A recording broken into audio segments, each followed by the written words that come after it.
Cześć, siemanko, to jest numer 12 i dzisiaj kultywatorowanie.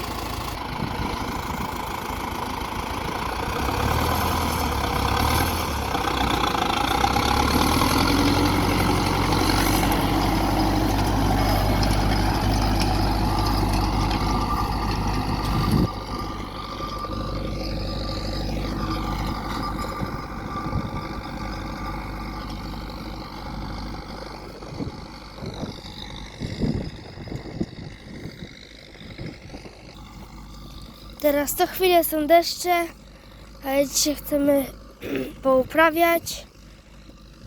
No, do piątku pouprawiać, potem w sobotę zasiać coś.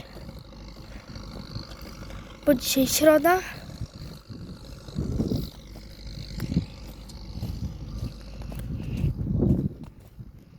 Tu tata nawóz siał. Ale w szkole byłem.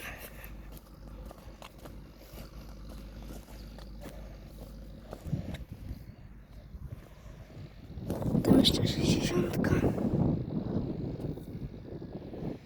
Tam 2 60 i tam 30. Tutaj nasz poplon. Mamy deszczu dużo.